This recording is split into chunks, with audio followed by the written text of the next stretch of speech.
পালন করবে, আমাদের এমনি কোনো বাড়াবাড়ি নাই। কিন্তু যখন আমার রাসূলের শানে কেউ কটূক্তি করবে, আল্লাহর হাবিবের আজমত মহব্বত নিয়ে যখন কেউ বেহায়াপনা করবে, তখন ইমানদার মুসলমানকে পুরো ঘরে বসে রাখতে পারে না।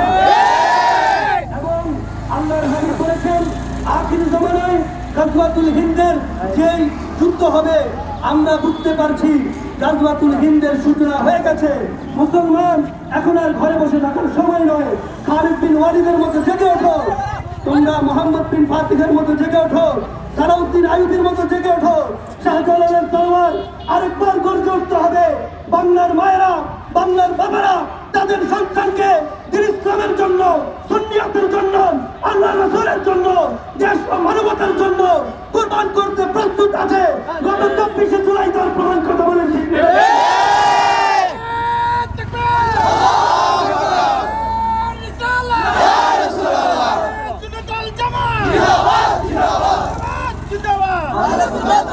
আজকের এই বাংলাদেশ স্বৈরাচার মুক্ত বাংলাদেশ, আজকের এই বাংলাদেশ সুশীল সমাজের সভ্য জাতির বাংলাদেশ, আজকের এই বাংলাদেশ জালেম মুক্ত, জুলুম মুক্ত বাংলাদেশ। এবং ইনশাআল্লাহ আশা করব যত জুলুম আছে এগুলো চিরেই ধ্বংস হয়ে যাবে। ছাত্রদের হাতে, যুবকদের হাতে, তরুণদের হাতে নতুন দেশের যে দায়িত্ব আমরা তুলে দিয়েছি, সেই ছাত্র সমাজ এবং উপদেষ্টা বর্গদের দৃষ্টি আকর্ষণ করব। এই বাংলাদেশে আজ অথবা কাল অথবা পরশু কিছুদিন পর আমার নবীকে নিয়ে, কোরআনকে নিয়ে, ইসলামকে নিয়ে অবমাননা করবে। বারবার আমরা শুধু রাস্তায় মিছিল করে যাব, এটা কখনো হতে পারে না। এদেশে আইন করতে হবে ইসলামের বিরুদ্ধে, মুসলমানদের বিরুদ্ধে, কোরআনের বিরুদ্ধে যদি কেউ কথা বলে তাকে সর্বোচ্চ শাস্তি মৃত্যুদণ্ড দিতে হবে। যদি কোনো নাস্তিক বাঙালি রাসূলের বিরুদ্ধে কথা বলে খলিস্তানের মধ্যে মিলাইটা করে দিতে হবে। মুসলমান অত্যাচারিত হতে হতে, নিপীড়িত হতে হতে আমাদের দেয়ালে পিঠ থেকে গেছে। ইসরায়েল আজকে মুসলমানদের উপর আক্রমণ করে, কাশ্মীরে মুসলমানদের উপর আক্রমণ করে, উইঘুরে মুসলমানদের উপর আক্রমণ হয়।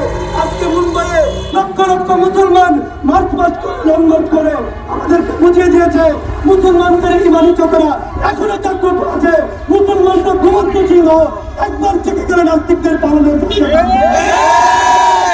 সম্মানিত মুসলমান কেরাম, আজকে আমরা এখান থেকে তাৎপর্যহীন করতে বলতে চাই, আল্লাহ আসমান থেকে দয়াল নবীর অপমান, শৈবেদের মুসলমান, রাসূলের অপমান যিনি কাজরা করবেন, মুসলিম ভাই মুনাফিক রাসূলের দুশমন।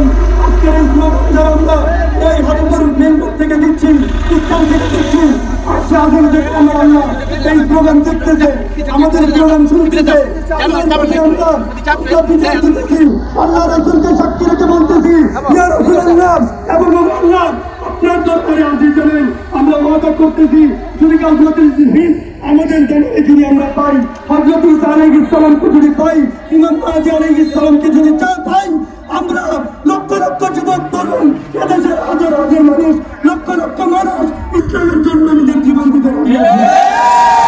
আমার নবীর বিরুদ্ধে কেউ কথা বললে তার বিপক্ষে যুদ্ধ করে নিজের জীবন দিতে রাজি আছে না? ইমাম মাহদী আলাইহিস সালামের সৈনিক হতে রাজি আছে না? আছে।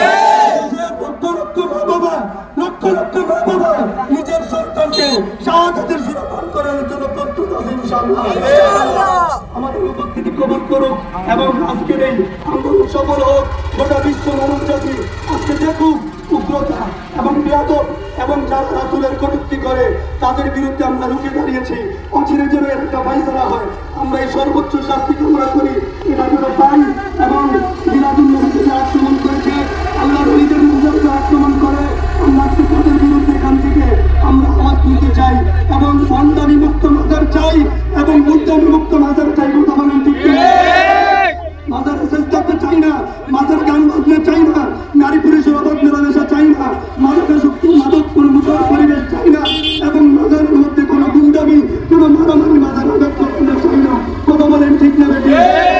মুসলমান ভদ্র, শান্ত, সুস্থ, সুশীল, তাই বলে আমাদের আমি মনে করব এটা তার জীবনের সবচাইতে বড় কোনো ঘটনা। করেন ঠিক না? আমাদের আল্লাহর হাবিবের জানাই মানুষ রাসূলের দুশমন, রাসূলের সাথে বেয়াদবির একটা শাস্তি মৃত্যুদণ্ড।